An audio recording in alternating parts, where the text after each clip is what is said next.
সবাইকে শুভেচ্ছা, স্বাগত প্রথম আলোর নিয়মিত আয়োজন একেএস বার্তা সংক্ষেপে। সঙ্গে আছি আমি আব্দুল্লাল হোসাইন। জানিয়ে দিচ্ছি আজকের গুরুত্বপূর্ণ খবরগুলো। সাবেক প্রধানমন্ত্রী ও বিএনপি চেয়ারপারসন খালেদা জিয়ার কবর জিয়ারত করেছেন পরিবারের সদস্যরা।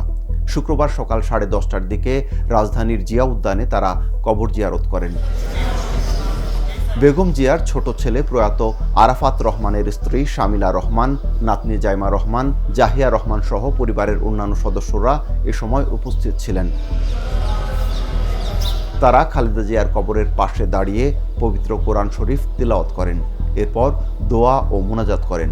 প্রায় 20 মিনিট অবস্থান করে সেখান থেকে চলে যান। ফজরের নামাজের পর থেকে সাধারণ মানুষের জন্য কবর জিয়ারত ও দোয়া পাঠের সুযোগ উন্মুক্ত ছিল। তবে বেগম জিয়ার পরিবারের সদস্যদের আগমনকে কেন্দ্র করে ঘণ্টাখানেকের জন্য দর্শনার্থীদের প্রবেশ বন্ধ ছিল। ঘন কুয়াশায় ঢাকা ভাঙা এক্সপ্রেসওয়েতে একের পর এক দুর্ঘটনা ঘটছে। শুক্রবার সকাল 8:30টায় মাদারীপুরের শিবচরের বন্দরখোলা এলাকায় একটি দুর্ঘটনা ঘটে। সকালে যাত্রীবাহী বাস, পিকআপ ও কাভার্ড ভ্যানের মধ্যে ত্রিমুখী সংঘর্ষ হয়। এতে আহত হন অন্তত 10 জন। ঘন কুয়াশার কারণে সামনে থাকা ড্রাগ ইন্টারন্যাশনাল লিমিটেড নামের একটি ওষুধ কোম্পানির কাভার্ড ভ্যানের সঙ্গে ধাক্কা লাগে টুঙ্গিপাড়া এক্সপ্রেস বাসের। এ সময় পেছন থেকে একটি পিকআপ ভ্যান এসে আগের দুটি গাড়িকে ধাক্কা দেয়। এতে বেশ কজন আহত হন। এছাড়া গত রাতে ঢাকা ভাঙা এক্সপ্রেসওয়ের মুন্সিগঞ্জ অংশে বাস ও ট্রাকের মধ্যে 3টি আলাদা দুর্ঘটনায় 20 জন আহত হয়েছেন।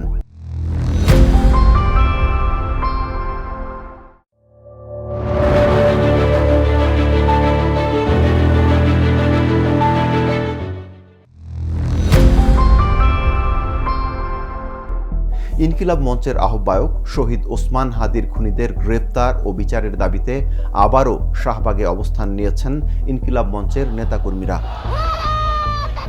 শুক্রবার বাদ জুমা শাহবাগে আসতে শুরু করেন তারা।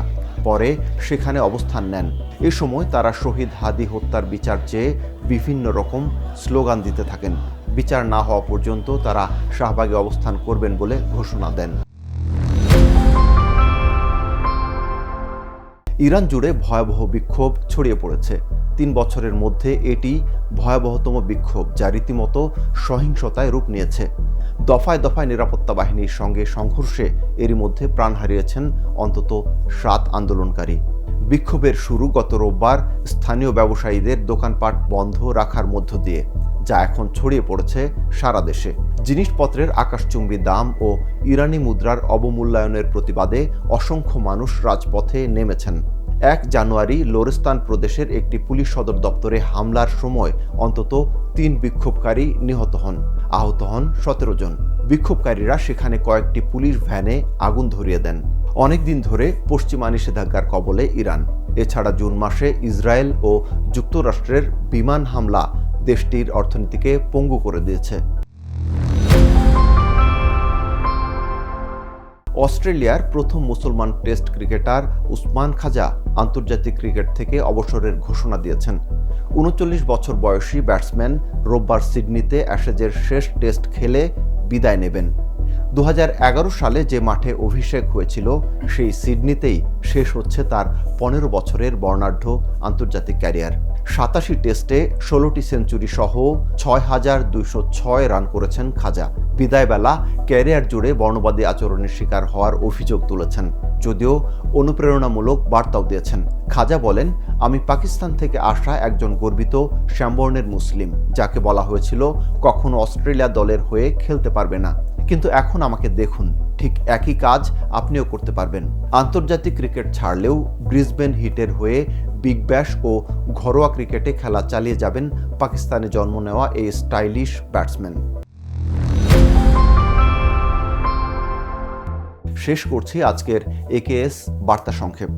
প্রথম আলোর প্রতিদিনের এই আয়োজন দেখুন prothomalo.com সহ আমাদের ইউটিউব চ্যানেল ও ফেসবুক পেজে।